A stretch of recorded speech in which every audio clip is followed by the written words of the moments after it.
Hello, good morning. Oh gosh. Welcome back to the Ohio Family Care Association's annual conference. This is us, the role we each play in the future of Ohio's families. For those of you who don't know, my name is Ella Colma, and I am the Director of Communications and Events at Ohio Family Care Association. I'm going to go through a couple logistics before we get to the good stuff. First, bathrooms, if you don't know, you take a left out this door, and they're on the left before you reach or take a right out this door. It's been a long day already. Okay, you take a right out of this door and a left before you reach the lobby. We will be in here all morning with a 15-minute break in between our two sessions. Lunch will be the same place it was yesterday. So you go through the lobby, right in front of the bar, the buffet will be set up, and we'll be eating in that same room again. Then after lunch, we will go into breakout rooms. There's 3 again today that will repeat, so you get to hit 2 out of 3. And the room assignments for those, if you want to write them down, but we also will be around. The Ohio Grandparent Kinship Coalition will be in Bexley 1. The Ohio Children's Alliance will be in here in the New Albany Ballroom. The PCSAO will be in Bexley 2. And that will repeat like yesterday. We'll be around to direct. After that last session, that should end around 4:45, I have a couple asks of you. There is in your folder a workshop evaluation, which I can show you what that looks like. Here we go. This paper. For all the workshops, please fill this out, turn it in, especially if you need CEUs. That's part of how you're getting credit for that. That's how we're showing it on our end. Also, there's an overall workshop or conference evaluation. Fill that out. Love your feedback. Thank you for that. And then lastly, there's an involvement survey. You guys are here, you heard about OFCA, many of you are already involved, but if you want to get further involved, use your voice, be a part of us, we would love to have you in any capacity. So fill that out, get it back to us at the table, and we'll be in contact. We've absolutely loved connecting with you and would love to do so further. For those of you who need foster parent training, be sure I or one of my team members have signed, like I did yesterday, initialing what workshops you have been at before you leave. And if you need to use, make sure you're all set with that at the table. Also just want to highlight, there's a bunch of flyers in your folder from various partners we have. They're doing great work for families, have events, or focus groups they're doing. It is another great way to have your voice heard. I also encourage you to check out the tables in the hall if you haven't yet. For more of our partners, and the 2 that are out there, well, is our table, and then Adopt America Network, and the new Ombudsman's Office table is out there. Thank you. We also want to, so starting with my thank yous, thank you to OGC for your work yesterday and the collaboration we've had over the past year. It's been phenomenal. I also would be remiss not to thank our board for their leadership and guidance. Their voice is vital to our work. So that is Ronald Browder, Carol Mengi, Gail Hahn, Georgetta Lake, Renee Sanders, and Willis Brown. We'll give them a round of applause for all their hard work. Once again, I have to shout out our leadership team. They're so amazing. I hope you've gotten to connect with some of them yesterday and today. And so we are so grateful for them. And I also have to give a shout out to our amazing administrator and coordinator, Dot Erickson Anderson, who's sitting at the table. She really keeps OFCA running and us grounded. We're very thankful for her knowledge and experience.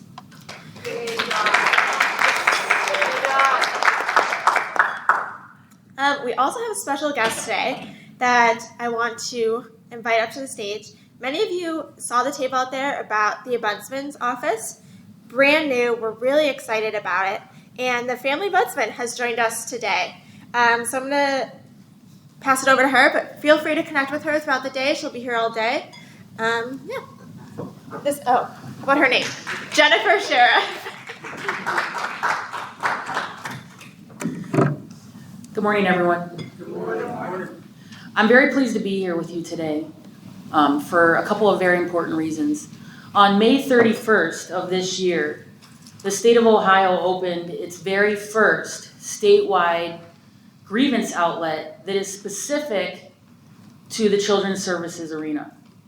Now, as many of you already know, probably at the county level, we have 88 counties in Ohio.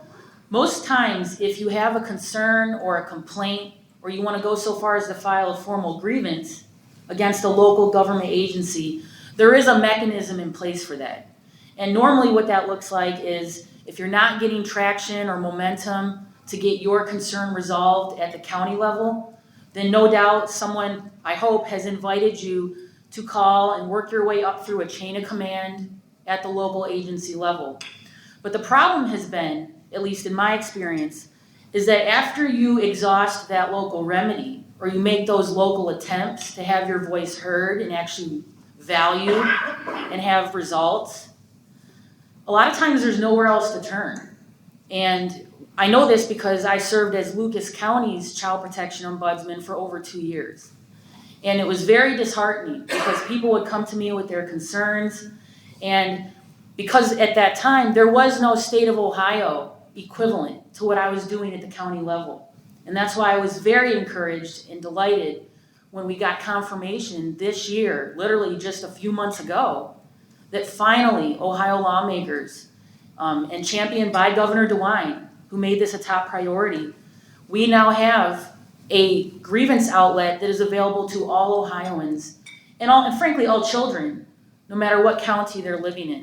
And that's very important. So I don't have a lot of time in today's schedule to make more remarks, but I wanted all of you to see me, hear my voice, and accept my invitation that if you have any concern that cannot be resolved at the local level, then I am personally inviting you to contact our ombudsman office. Because we're brand new, it might be a little difficult to find your way to us, but my plan is this first year of operation, we want to get out into the communities. We want to find a way that even though we're a big state office and Ohio is a big jurisdiction, I want to make it feel small to every complainant who reaches out for help. And one of the ways we're going to do that is for people that don't find their way to us through our brand new website, we will be having people, various team members, go out to all four corners of the state. We want to meet people where they are. We want to help people understand what the proper role of an ombudsman is. And in a nutshell, what I'm going to be doing every day, every week, every month, for the foreseeable future, until they stop me, is I'm going to be independently investigating concerns involving local governments, with a key focus on how to overarching improve the effectiveness of our Ohio child welfare system. Because at the heart of each of my investigations is children and the families that are supposed to be the focus of every government action involving their lives. And so my name is Jennifer Sheriff.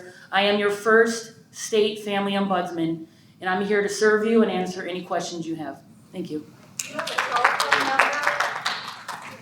All of my contact information will be available at the table out there. Okay. I'm going to be here. Actually, my counterpart ombudsman, Jenny Stotts, who is the appointed youth ombudsman for the state of Ohio. We were both onboarded and appointed by Governor DeWine at the same time. She will be here around lunchtime, I think. But we want to take the time to get to know everyone. So don't be shy. Find your way to me. Thank you.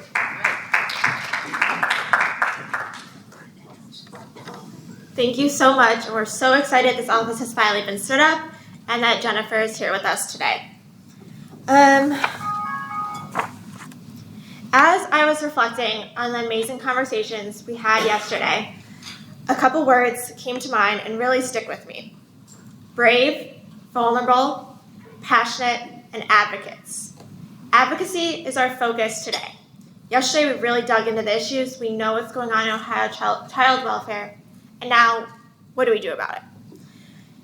Today we're going to hone in on those advocacy skills and learn what's going on around the state from our partners in the advocacy venue. On that note, let me introduce our speaker this morning, Denise Goodman. Denise Goodman has been a child welfare professional for over 45 years. She began her career working with emotionally disturbed teens in a residential treatment facility and has held various positions in child welfare, including a foster parent of teens.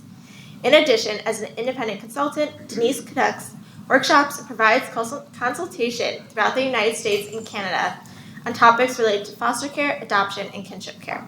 She works with local and state jurisdictions to build their foster care, adoption, and kinship care programs.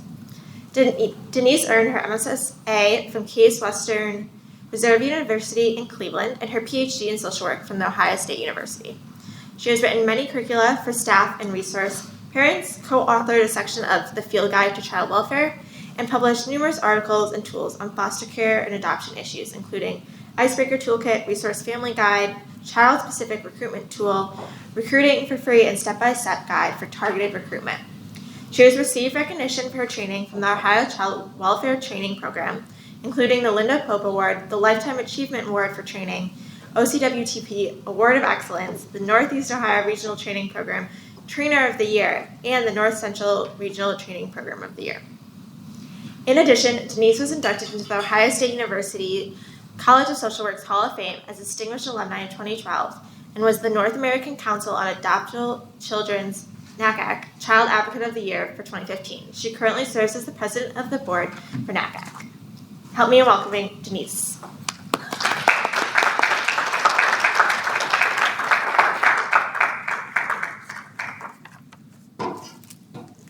Thank you.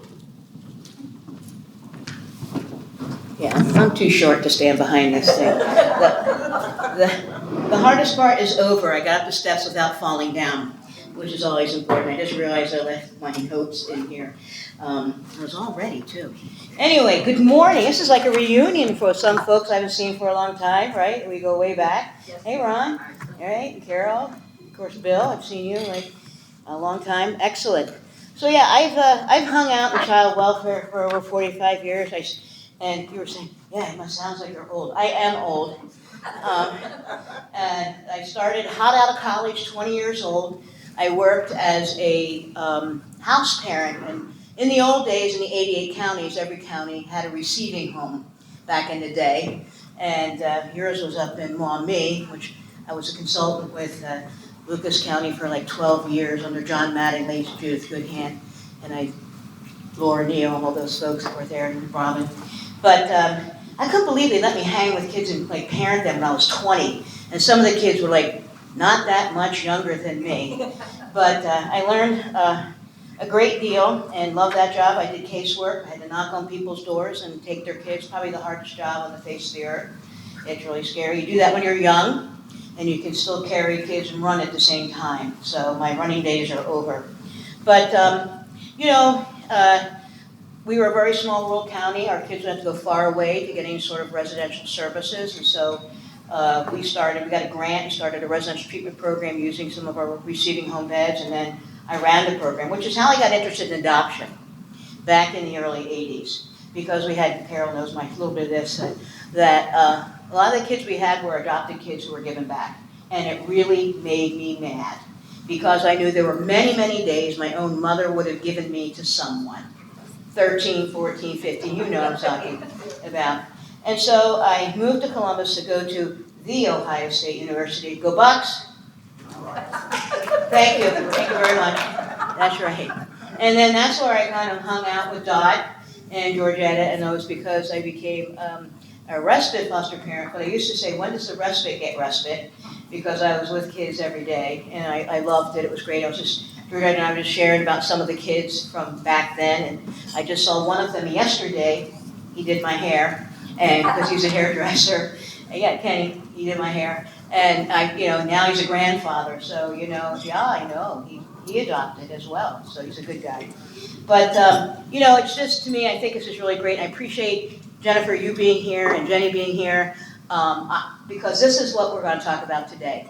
It is so important that we step up and continue to grow change, alter, improve this system for children, teens. I always add in teens because I never want to forget them, our teens and our families. And to me, we have to be that voice for them. But I just want to find out, let me get my little clicker over here, who's in the house with us today. And I got to guess who is, but let's go ahead and talk about that. So how many foster parents? Give me a whoop whoop. Thank you. All right. How about our, let's see what I can't stand over here, kinship parents? Yahoo!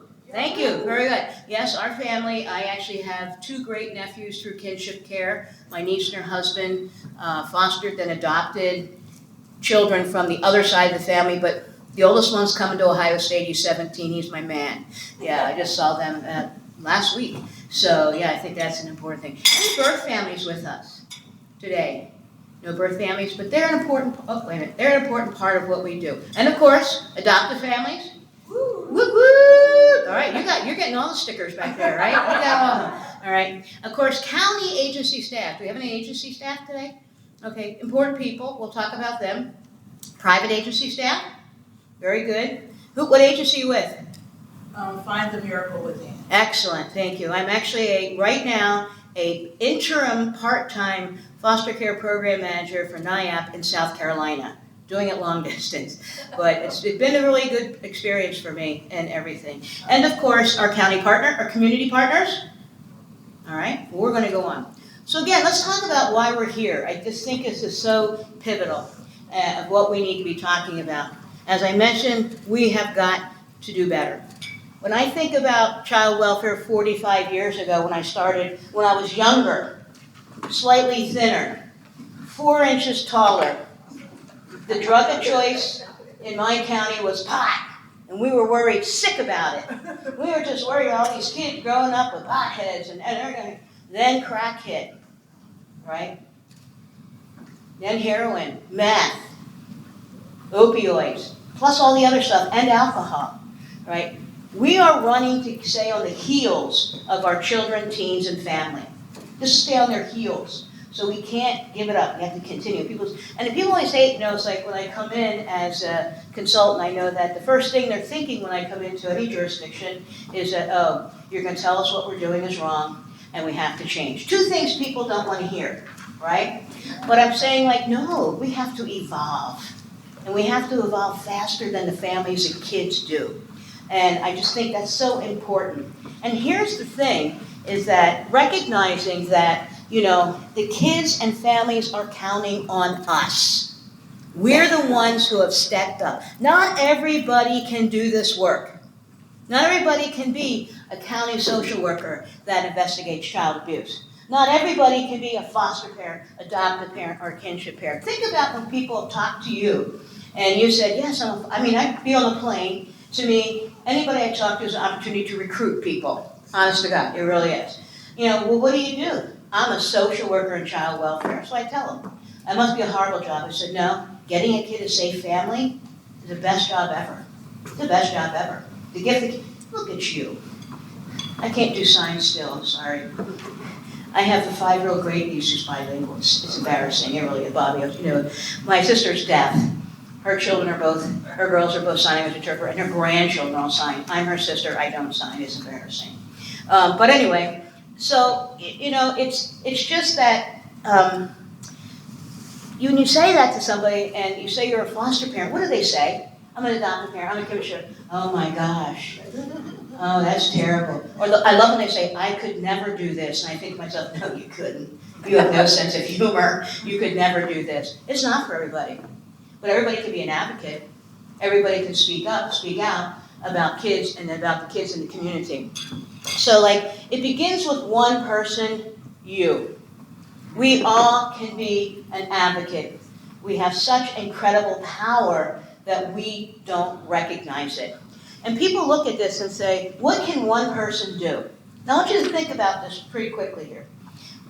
Is there one event in your life that's made a difference? Yeah, I would say the first time I probably was given chocolate has created a lifelong love and partnership with chocolate, right?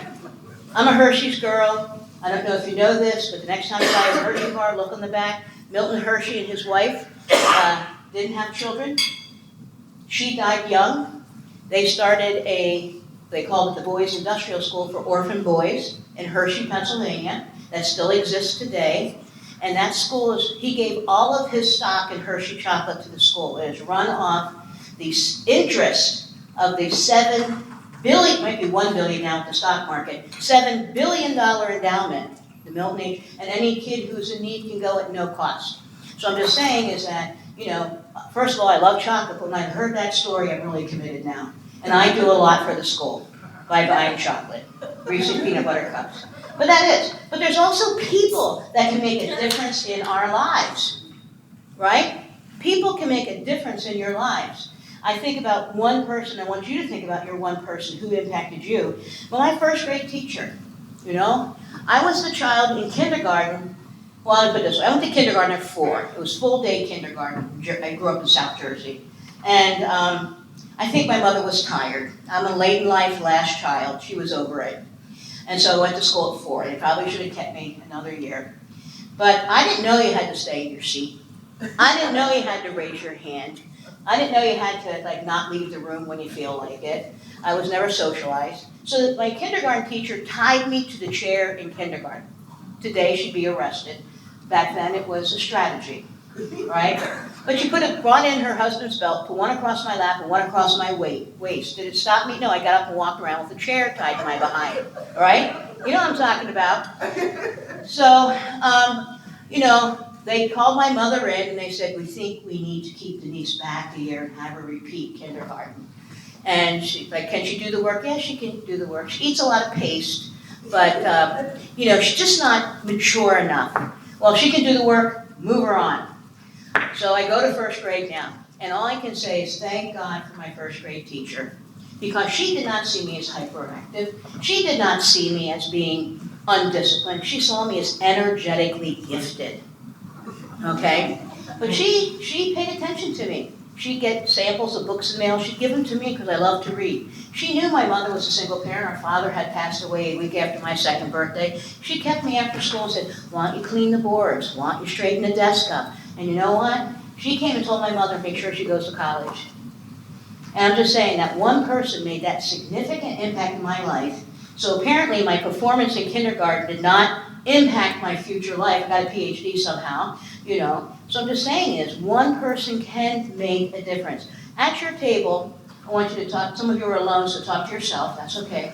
But think about who was that one person that you say had your back, that spoke up for you?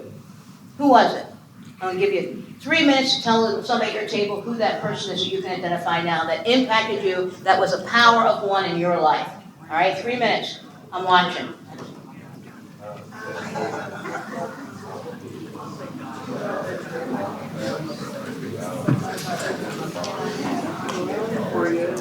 Okay. Well, let us convene. You can continue those conversations, but I can always tell the married couples because we talk to each other enough. This COVID thing has been hard. I used to be, the first 32 years of my marriage, the first 30 years I was on the road every week. Helped a lot for longevity. The last 2 years have been the most challenging. So one of my colleagues at Maureen Heffernan, as some of you know Maureen, very dear friend of mine, she lives up in Kent. We're on the phone every day because we do a lot of work together. We're like, how about if we meet in Mansfield and exchange spouses? Because I'm getting tired of this one right now. We just talked about that again yesterday. But it's like, I just think it's important for us to recognize that we sell ourselves short. We impact kids and families' lives every day, right? How many of you can think about a kid that you thought, I didn't do anything for that kid, right? I remember a foster parent sharing with me one time from Oklahoma, and she said, I got this pregnant teen into my home, and I was there when she had her baby, and then she ended up moving on. She ended up leaving and going to another place.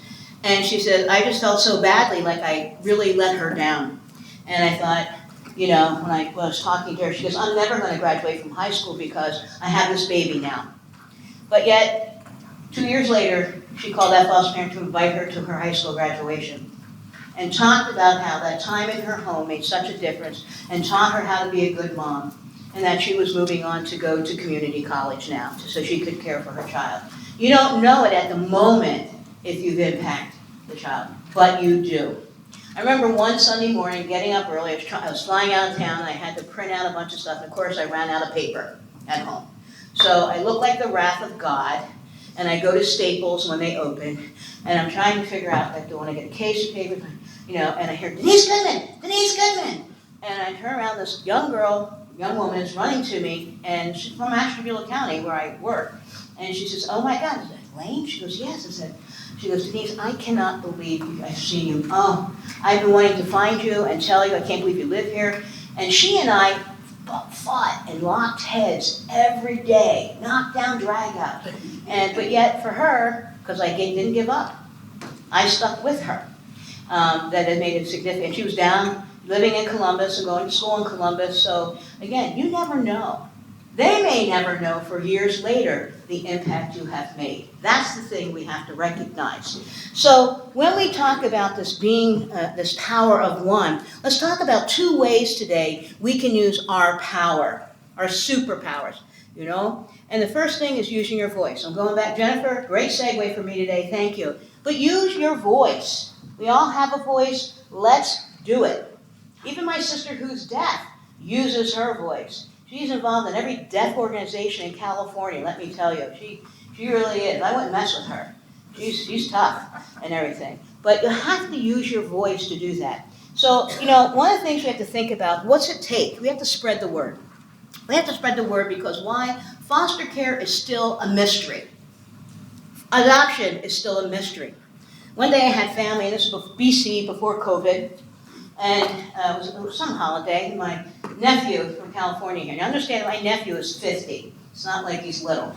And we're sitting on the couch, and this news story comes on, Channel 4, Channel 6 here in Columbus, about adoption and how expensive adoption is. And all this other stuff. I'm screaming at the TV, it's not expensive. You can adopt from foster care. I'm yelling at the TV. My nephews think I lost it. And so finally, I explained to him that and so I got on the phone and I called the TV channel. I left the message because you never get a live person. I said, I'll be more than happy to come on and do a counterpoint to what was just said. Because it gives people the wrong impression. We have to demystify what foster care, adoption, and kinship care is about. That's our job, is to dispel the myths. All of our kids are awful. No, they're not. Our kids have had awful situations in their lives. But there is hope for them. We have to be the ones that have the hope. It costs a lot to become a foster parent. No, it doesn't. It's your time, right? You know what I'm talking about, right? Absolutely. Can agencies be hard to work with? Yes. Anybody. Your spouse can be hard to work with, but we figure it out. I don't want the birth family to know where I am. Anybody can find you today. Anybody can find Dot tracked me down like a dog, but she found me. She did. She dragged me down like a dog. Anybody can find anybody if they really want to. But you know what? It's not a mystery. Why? I have members of my family. I wonder where they came from, right? My extended family. But somehow I find a way to connect with them, get along with them, don't talk about certain things like politics or whatever. Those, I just don't go there with that. But dispel the myths for people. Tell them the reality. I was working in Michigan. Yeah, I know, I crossed state lines, went to Michigan. And I'm in a hotel room and I'm working. I do a tremendous amount of work on particularly recruiting families. And I have the Library of Congress of recruitment materials I do. My family says, what do you want us to do with this junk when you're dead? Don't worry. Somebody will want it. It's good stuff I've collected for 40 years. And I have it all spread out on the bed in my room because I'm organizing it for my presentation the next day. And my light bulb went out over the desk I was working at. It's one of those curly Q ones. I'm still not there with those. I'm trying hard, but now they're making them look like real bulbs again. But I'm always afraid it's going to snap it off. So I called the front desk and said, hey, anybody have a light bulb? And so, send somebody up. Well, up comes the manager with a box of light bulbs. She comes into my room, and I said, this one here, and I said, that light over there is also, I was trying to steal that light bulb to put over here. So she's looking at the stuff on the bed, and she says, what do you do? There it is, my open door, my opportunity to talk about being a foster parent, adoptive parent. And she says, well, I've always thought about being a foster parent, but they probably wouldn't want me. because of my background. And I'm thinking, dear God, this woman's in my room. What's her background? Murder? Kidnapping? I don't know. So she says, you ready? I'm divorced. I said, we don't care. She says, well, they probably won't let me have the kind of kids I really want. And I feel like confident in caring for. I said, what's that? She goes, well, I raised my 2 sons by myself. They're now 21 and 22. And I would only want teen boys. So I'm shaking now. I said, wait right here. I'm going to call the agency. I don't know what time it is. I have the director's number. We'll have somebody over here in 10 minutes. But there's that mythology out there. That you have to be rich, you have to own a home, every kid has to have their own bedroom, all this kind of stuff. We have to dispel that mythology about what it is that we do and who our kids are, because our kids are awesome. Our kids are awesome. They have such potential. And we have to speak out on their behalf. I get really upset when people demonize birth parents. Yeah, I just was speaking to my younger great-nephew, who's adopted. We were in the car, and he said, he asked me again what my job was, and I told him, he says, well, I don't even know why I had to come to foster care, why I had to leave home and go to foster care. Now, he was 2 years old when this happened. I said, well, Colin, let me be honest with you, sometimes adults don't make good decisions. And one of the things that impacts them to make bad decisions is drugs. It's not that they don't love their kids, it's not that they don't want to parent their kids, but drugs takes over their life. That's why you don't ever want to do drugs, you hear me? And everything. And so it was just like, I wasn't going to say his parents were horrible and that he grew up in the backseat of a car being parented by his older brother. No. Nobody sits around thinking, like when I was a little girl in Camden, New Jersey, and our friends, we would sit on the street corner with a bottle of Yoo-Hoo and a Tasty Cake. Anybody know what Tasty Cakes are? Oh, they're vicious. This is Body by Tasty Cake, right? Hershey and Tasty Cake, right here. Interesting, I own stock in both those companies. And Hershey has done very well during COVID. Anyway, we never sat around saying, I can't wait till I get older and I get kids. I'm going to use some drugs so the county comes takes my kids. Nobody says that. Nobody expects this to happen in their lives. And, family members are at a loss of how to help people and everything, because sometimes that pull is much stronger than parenting, which is kind of, unfortunate. I love to tell success stories on kids. How many of you have a success story? We all have success stories on kids. One of the ones I was sharing with Jordetta today was that one of the girls that we had in foster care, she was depressed, and she was very goth. She was the one that I had to pick her up at the airport one day because her foster family took her on vacation, but she was coming back early, a week early for theater camp at Ohio Northern University. So I'll pick her up, I'll keep her for the weekend, I'll take her up to camp, I'll move her in, do everything. I go to the airport, and that's back in the day when you can go to the gate. She comes off, half the hair is green, her blonde hair is dyed flat black, green, and pink. And she has the black fingernails, combat fatigues, FU tattooed on her knuckles. And she gets off, she's like, I need a cigarette. I'm thinking, dear God, I hope people don't think this is my kid. But, I took her to camp. That night we got pizza and hung out at my place. And we went to, back in the old days when I went to Blockbuster, I said, you can pick a video and I'll pick a video. All right? She picks out, don't tell mom the babysitter's dead, which I love. I pick out To Kill a Mockingbird so we could have a little, and she's a very, very smart kid. Anyway, she ends up going back with her mother eventually. And years later, after Katrina, I was working in Louisiana after Katrina, because we don't think about this. Foster parents lost their homes. Adoptive parents lost their homes. Kinship parents lost their homes with Katrina and Rita right after. Had to evacuate. So I'm down there helping as best I can. And I get this little tap on my shoulder in the Baton Rouge airport. I turn around, there's Misty, I'll call her, Misty. And I turn around, I'm like, oh my God, her hair's blonde again. I said, what are you doing? She has a PhD in environmental science. There is life after foster care. We have to set our kids up for that life. I have a little plaque at home I used to show the kids all the time. It says, you are the author of your own life story.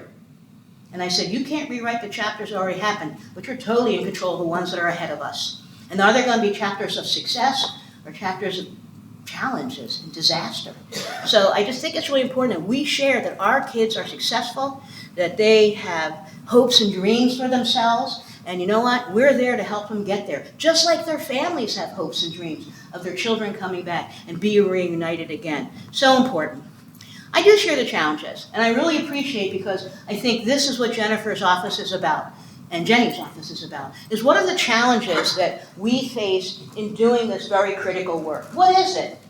You know, sometimes it's the court system, right? I'm sorry, but I just had a case in South Carolina where a parent didn't have an attorney, so they're continuing a case for a year, another year. You're making that kid be away from their families and separated. That's criminal.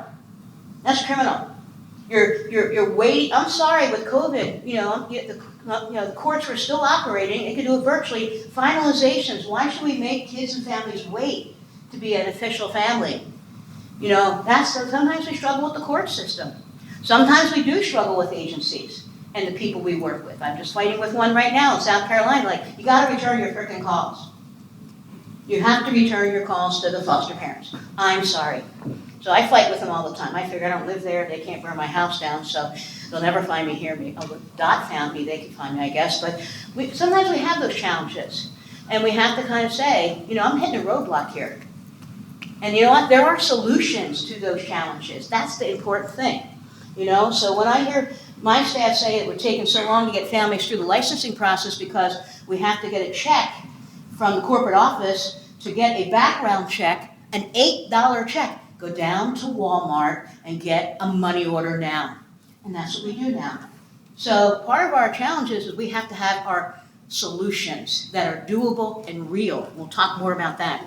You got to know the numbers, because people don't have any idea who the kids are that are in care, where they're from, right? How many of them are, what's their fate while they're in our care, those kind of things. You have to broadcast that. Because let me tell you, I tried, it took me a while, but I got to the ODJFS data dashboard yesterday, and everything. It's there, and it's actually pretty up to date, June 14th. And so to me, we need to know those numbers because most people aren't looking for that, all right? So I'm gonna give you a math quiz. Are you ready? We're gonna do a math quiz, and we're going to, let me get the papers out so I can be prepared. I went completely past my notes, but that's all right. That's what they're there for, just to move around. All right, so let's take a look at this first number.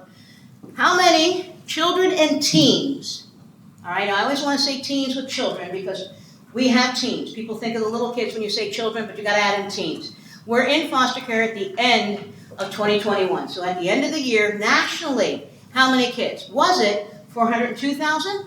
140? 400,000? 10? Was it 387, 542 kids, or 369, 127? Who says A? Raise your hand. Who says B? Raise your hand. All right. C and D. Are you ready? Here it is. It's coming. 402,000 kids. Now, Carol, Bobby, and Ron, and probably Bill, and I know Georgetta remember when it was over 500,000. We all remember when it was well over 525,000 kids in foster care. So overall it's gone down, but it's gone down to under 400,000 in like the 360s. And guess what? It's going up again. And you and I all know why. Okay? Obviously, drugs is a big contributor to that. Violence. But poverty. Poverty should not be a reason that children are removed. We should be investing in the family to get them out of poverty and everything. Because the number one reason kids are removed is neglect. Yeah. So we have to look at that. Now let's take a little closer look at Ohio, And I was thinking about this yesterday, and I've actually lived in Ohio since 1971. So I really am, I think, born and raised here practically. I came at 15. And so I'm a Buckeye, big time. I am. And so, I think educate people. It's really funny when I know more Ohio history than people who went to school here and got Ohio history, but that's okay. Those 88 counties, I love that. 88 jurisdictions, 88 kingdoms, right? Because we're one of the few state-supervised county administrative systems in the United States, right? Most of them are east. We only have 2 west of Mississippi, Colorado, and California. Everybody else is run by the state office. So we do have the ability to affect change locally in a lot easier way than other states where I work, where it's a state system and you have to move the whole state. But how many of those 402,000 kids are in Ohio? And this is data from June 14th. Is it 15,352, 13,613, 10,043, or 9,493 kids? What number? A. All right. B. C. D. All right. Well, here's the answer. It is A. 15,000 kids. But I can tell you in my career, I remember when it was about 5,000. Don't you, Bill? It was, right, Ron? It was a lot lower. And I would say over the last decade or so, it has skyrocketed, the number of children coming into care.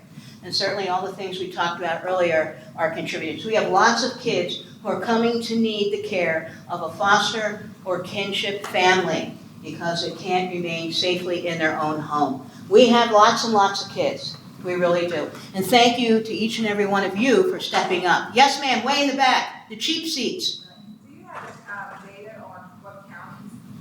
If you go to, actually, I don't here, but if you go to the ODJFS data dashboard for child welfare data, it's, I don't remember the website precisely, but I just put in ODJFS data dashboard child welfare. It came up, and it does it county by county. And you can do it for a year, you can do it by placement type, custody type, agency type, all that is there. It's really nicely done.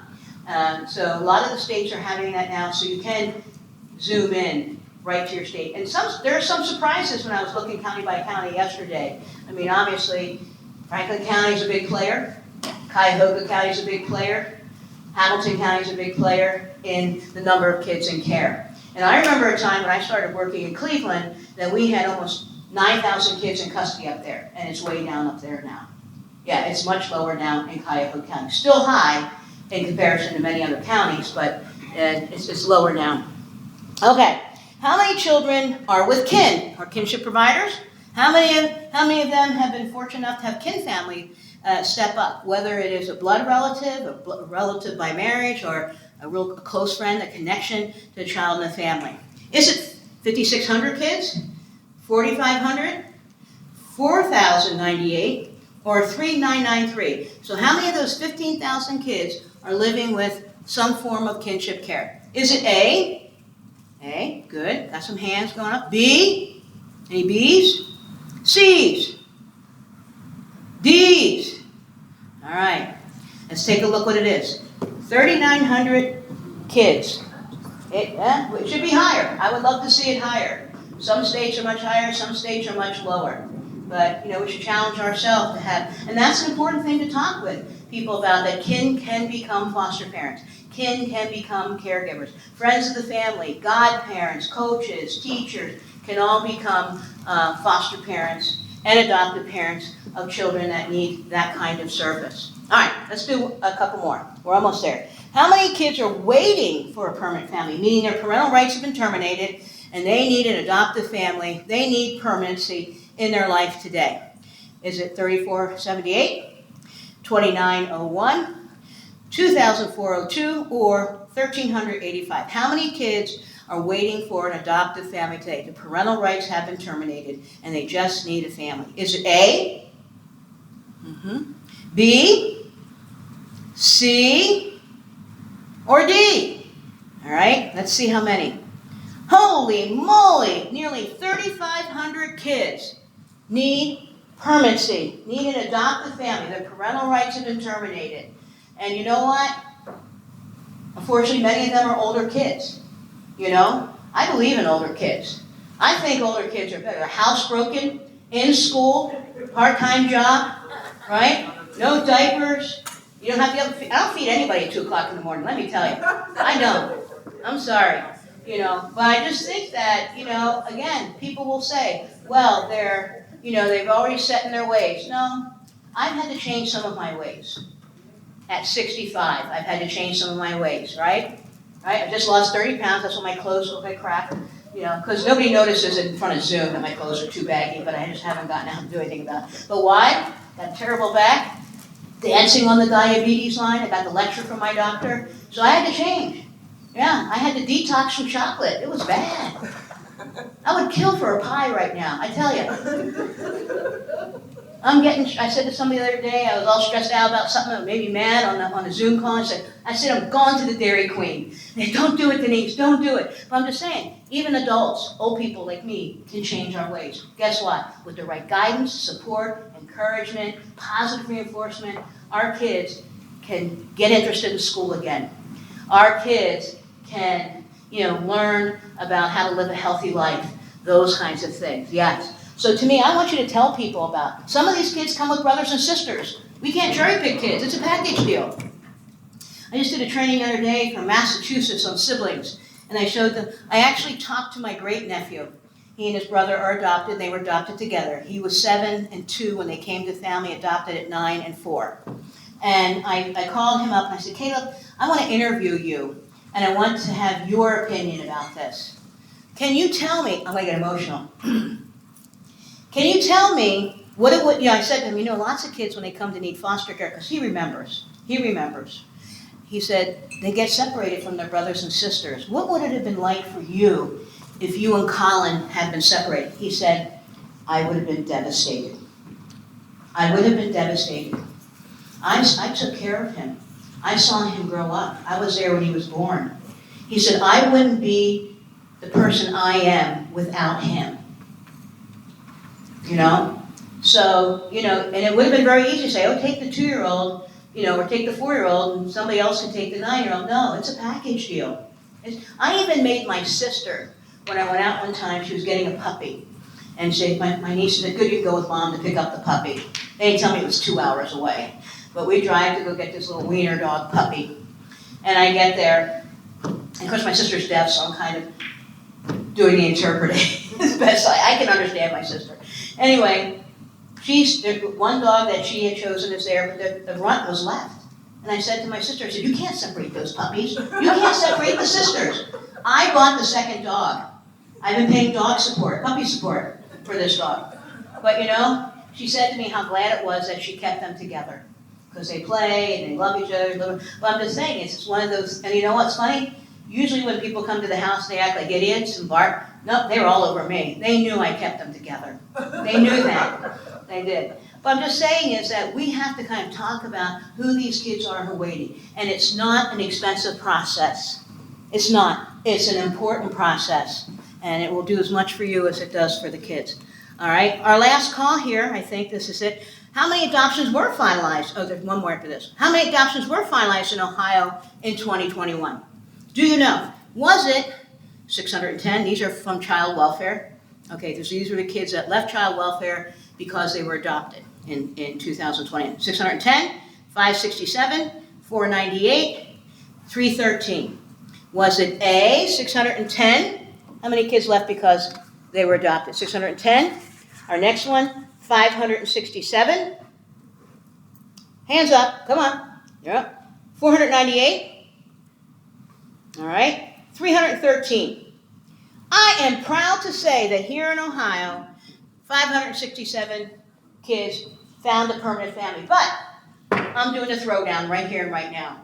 We can do better. We have 3,500 kids waiting. Come on. That's not even 20% of those kids waiting. So let's do the throwdown. Let's spread the word. There are great kids who need families permanently today. Jennifer's going to help them figure out the system and get through the process if there are hooks or roadblocks or barriers. Because what? Kids need permanent families. They just do. Teens need permanent families. They just do. All right? All right. So here's the thing.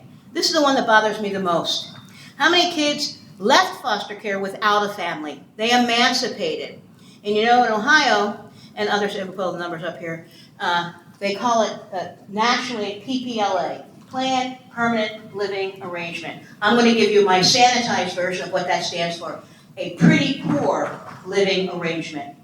When kids are couch surfing, they're homeless, they're hungry. I'm busting up the place. Yeah, if you get the front end of it. That would have been the excitement of the day. Thank you. I won't push it. Hey, at least I didn't fall off the shelf here. That's a good thing. But you know, it's just tragic. And when I tell people, I had a worker one time in Colorado who, you know, the kid was going to be turning 17. He's gone through a bad time. It's been anniversary of his mother's death. And she said, you know, I gave him a bus pass to go find a job and he didn't do anything. I said, are you serious? You didn't put him in your car and take him to places and help him do this? No, I don't have time. I said, so what's the plan for this kid when he turns 18? You know, we're going to discharge him from care. I'm like, wait a minute. This is where the Jersey girl sassy comes out.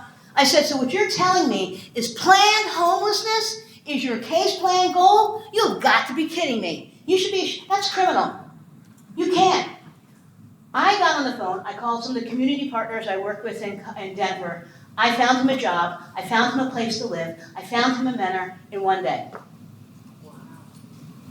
It's unacceptable to me that kids should be having planned homelessness as their exit plan from child welfare. And I want you to tell people that. Unacceptable.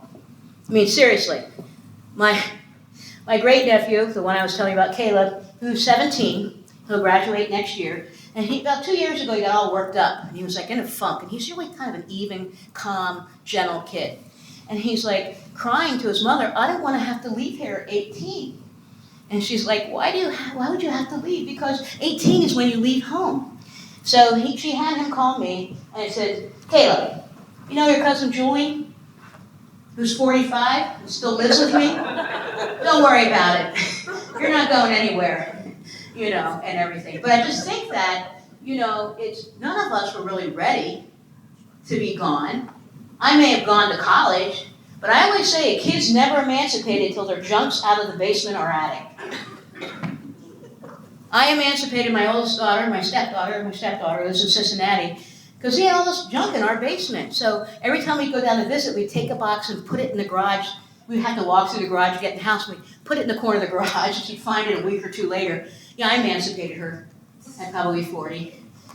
Or her stuff. I emancipated her stuff from my house. But to me, this is one of the numbers I think, again, when we can connect kids with families, keep them connected with the families of origin, extend to family members, whatever, this will be a zero number for Ohio.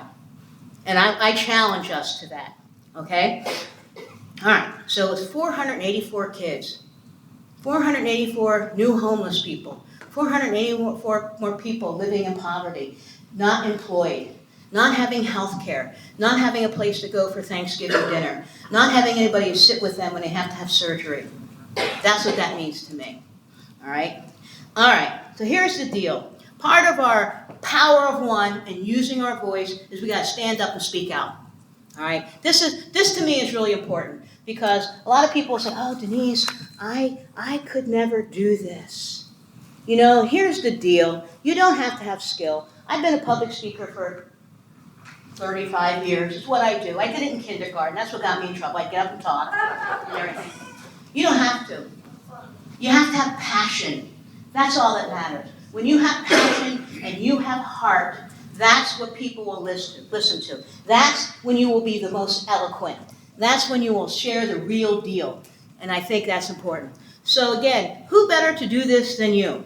You know, I think it's important for you to use your word and speak so people will listen. What's the best way? Use stories about the kids. Don't violate confidentiality. But you can say, I know this foster parent who had a child. Or I know this teen who was in foster care. Tell that story. You know, I was sharing with Georgetta this morning, another young person that was in foster care, was a disrupted adoption. You might be able to put this two together, Carol. And he came into foster care as an alternative to detention. And I'll never forget when he came in, he's a little short, snotty kid, little short guy, dark hair, and he had a leather jacket. And he came in, and he looks at me and said, look, lady, don't touch me, don't talk to me, don't ask me to do anything, we'll get along fine, like, whatever, you know. And his paperwork said that he was a borderline personality, homicidal, narcissistic, sociopathic, and someone had written in pencil the next Charles Manson. And what I told Georgetta this morning was that Charles Manson served our country in the U.S. Army. He did. And when he was injured in a, I'll say, work accident, he wasn't on the line of fire at that point in time. But I tell you what, when that kid went into the military, all his junk was in my basement. His car was parked in my in my driveway. And I accepted every collect call from Germany, Saudi Arabia, it didn't matter. Iran, I accepted all the collect calls. But he ended up getting married to a woman who was also in the military, who had a son from a previous relationship. He raised that son. They had 3 more boys. When she left for another man, he continued to raise that boy as his son. And he is the best father ever. He now works Army civilian. He had an opportunity for a really big promotion, a lot more money, but it meant that he would have to travel to Washington, D.C. from Texas, where he lives. And he did not accept the position because he wasn't going to leave his kids. He said, they're my boys, and he's the best father ever. And I said to him the other day, I said, it won't be long before you'll be a grandfather. You're going to be a mess. He goes, oh, don't say that. But he'd call me. Multicultural situation? Say what? It's a multicultural situation. It's a multicultural, yes. As I was telling Georgetta, he was like a little racist when he came into foster care. And he said to me one day, he says, you know what I had to do today at school? We had to go to a Black History Month thing. Black history. When do they have white history? I said 12 months of the year. He married an African American woman. So he has biracial children and everything. And yes, that was his significant emotional experience. Going into the military, being around a lot of different people, making really good friends, marrying a woman. Yeah, he changed. He changed completely.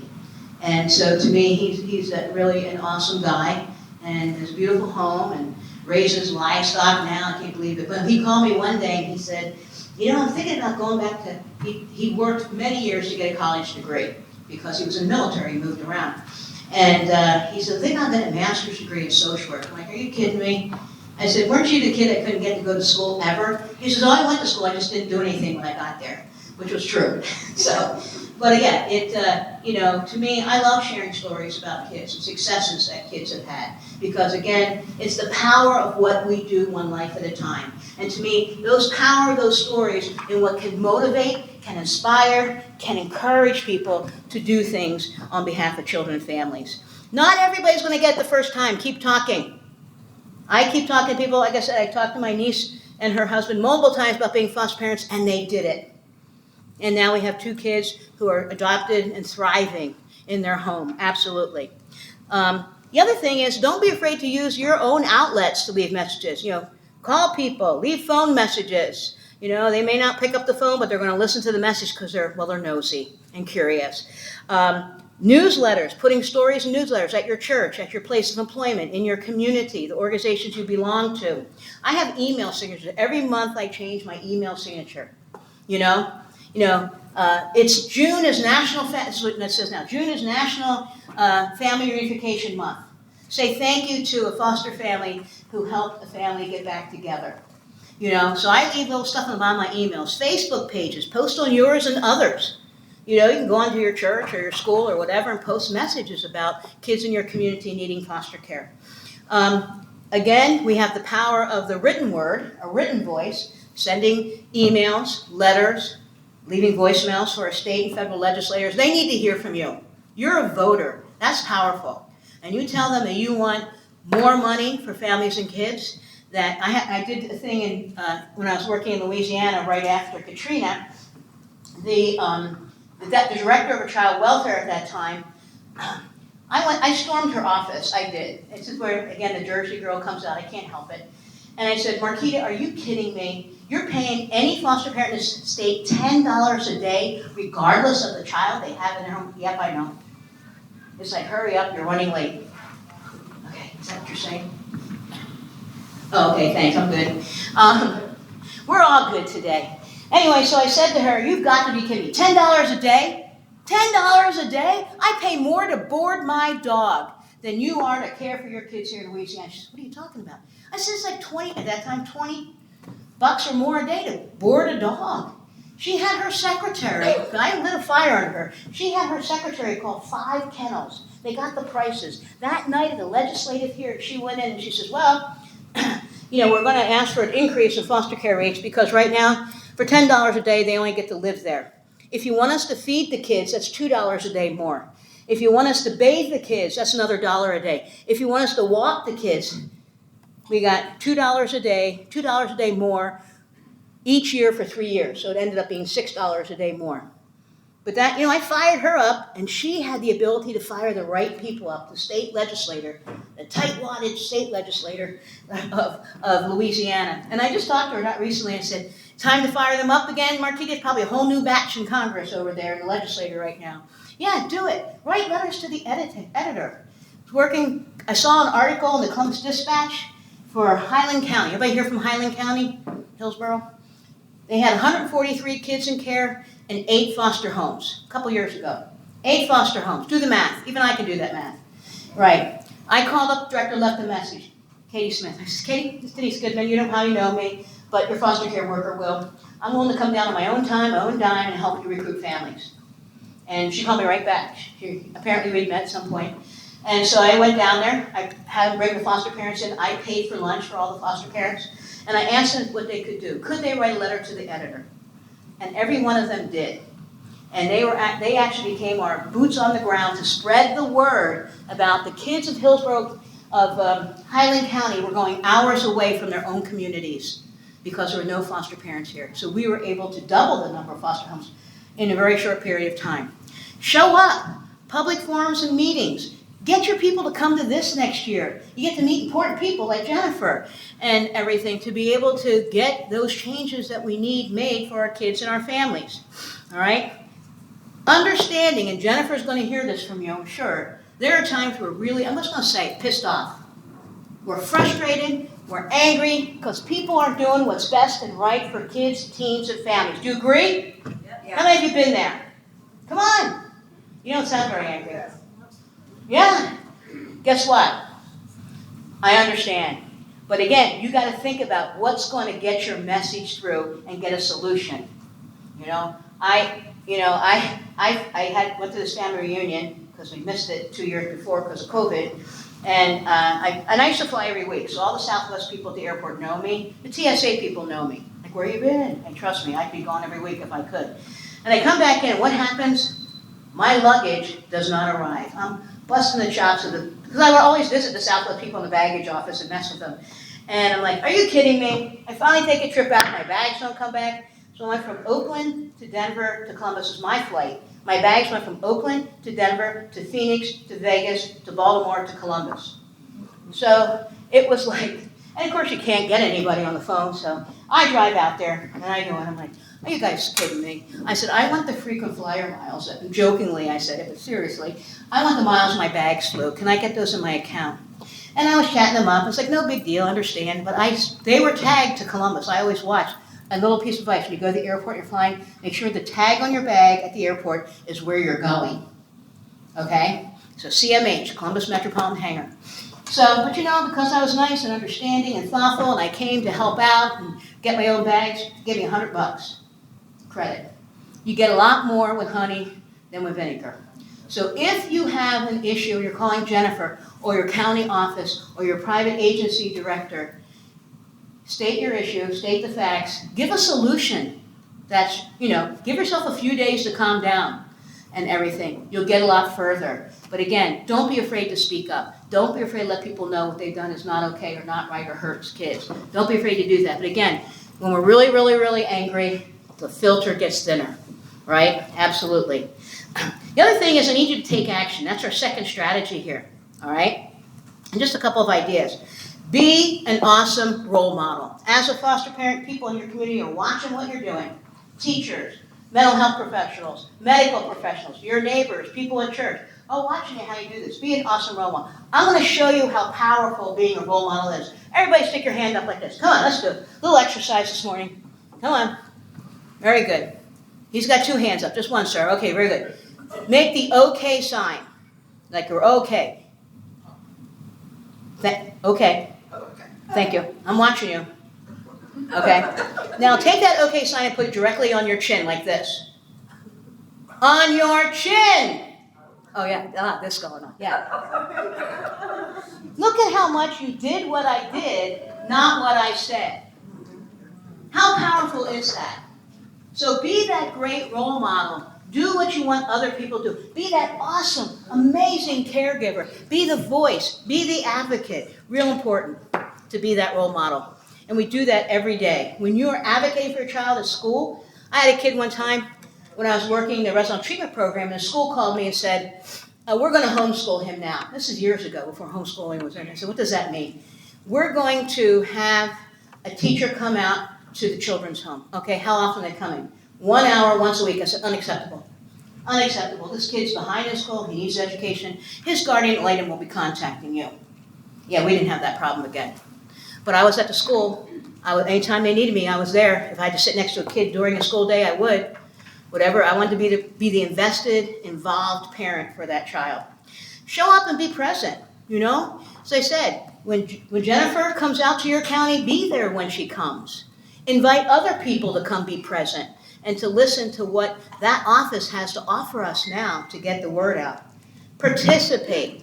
You know, I do a lot of things with my foster parents in South Carolina. I do a monthly foster parent meetup, and I encourage them to participate. Participate in training, participate in community things so that they're visible and seen and heard.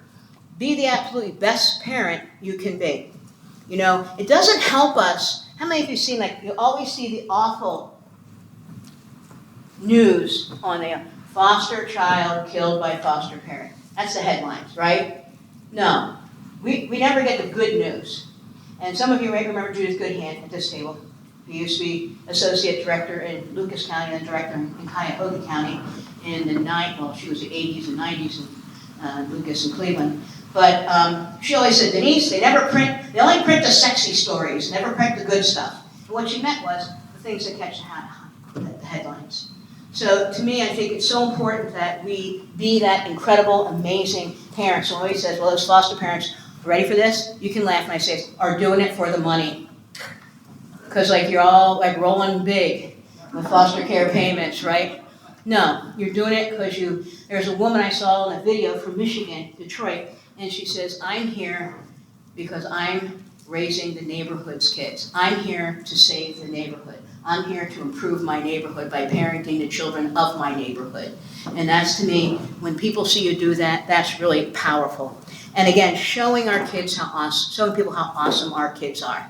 You know, out in the community. Our teenagers getting jobs in the community, so people see them as hardworking, industrious young people that are participating in activities and sports and music and things like that, so you can see how awesome and talented our kids are is so important. But I'm going to do another math problem. Yeah, I think I like math or something, but this shows to me what we can do collectively as not only people in this room, but people who aren't here that we're going to talk about this to. Here's a math problem, all right? You can use your calculators on your phone or whatever, but 8,000 plus 8,000. I'm going to give you a 50-50 on this. Does it equal 17,000 or 25,000? Go ahead. You can take off your shoes and socks if you need to, fingers and toes. All right? How many people say it's 17,000? Raise your hand. What? 25,000. Raise your hand. New math. Come on. Come on, new math. It's the new math. Right. All right, I'll get you. Guess what? It's both. Let me tell you how it's both. 8,000 is the number of pounds a Clydesdale horse can pull. You know the Budweiser beer horses. You see them every year at Christmas time pulling Santa's sleigh full of Budweiser beer at Christmas time, right? So 8,000 pounds that horse can pull. But if they hook together, just by virtue of hooking them together and sharing the load, they can pull 17,000 pounds. But if they learn to collaborate, cooperate, partner, kind of unite their power, they can pull 25,000 pounds. So imagine if all of us are not soloists, but we become a chorus, a choir, what kind of voice and power would we have, right? And I have to tell you, our young people become part of our voices, don't they? Our alumni. I mean, I know a couple of them really well here from Ohio, Adrian McLemore and Jamal. I know both of them very well. They've been to my home. They ate my food, which is even scarier, and they still lived. You know, I never learned, I could never teach kids how to cook because I don't know how. They taught me how to cook. The kids did. Larry made the best Waldorf salad, I have to tell you, one of my kids. Anyway, but this is so important for us. So I'm going to ask you to make a commitment today. I'm going to ask you to make a commitment to do two things when you're out of here, okay? One is to talk to 10 people in the next week about, you can kind of recruit them if you want, but about foster care, about adoption, about kinship care, about our kids in Ohio and the needs of it. Make a point to talk to somebody. You can go, if you're going to church tomorrow, if you're going to the gym, if you're going to the beauty parlor. I mean, every time I go, because Kenny's my hairdresser, he was in foster care, we're always talking about it when I'm there with people in his shop. Always. You'll always have an opportunity. I went out to Wyoming to work. That was an adventure because it took a day to get there and a day to get back for a day to work. But I get to the airport in Denver and I have a 5-hour layover. But I had a pass on my phone for the United Club, because I have the credit card. So I'm thinking, yeah, I'll go to the club for 5 hours. But there's a big sign out front. Maureen was with me, and it says, no day passes because the other club's closed. It'll be too crowded. And Maureen's being the good girl standing outside waiting for me. I'm like, let's go in. So I go in and I say, come on, I got the pass right here. 5 hours late. We're social workers. We work with foster children. She says, okay, you can come in. And I thought about being a foster parent, so I said, come up at your break. So I recruited her. I got my computer out. She's from Adams County. You can go through the county here in Colorado, or let me show you all the private agencies. I know this agency, this agency, this agency. Here's my business card. Get on it. Well, what kind of kids? I said, oh, you're a single working mom. Get older kids. You don't have to worry about daycare that way. So I'm pushing the older kids a little bit. Well, yeah, she started the process. You never know that you may hit that person. So to me, talk about it in Ohio and what's happening in the numbers I shared with you today. The second thing is I want you to take action. I want you to do something. I want you to write a letter, leave a call, send an email, whatever, to be an advocate for our kids and our families. I want you to invite people in your county to come here when Jennifer comes. Is Jenny coming with you? She'll be here. Yeah, you get 2 for 1 to come and hear what we all can do together and what they can do to help you be that advocate, be that voice. Because it's this important. This is what we give kids, a loving family. Whether it is they get to go back to their family in a healthy, safe way, whether we are that loving family for a period of time so they can, relative could be secured, or that relative or adopted family becomes a lifelong family, that's what's going to make a future for them. So without a family, where's your future? You're couch surfing.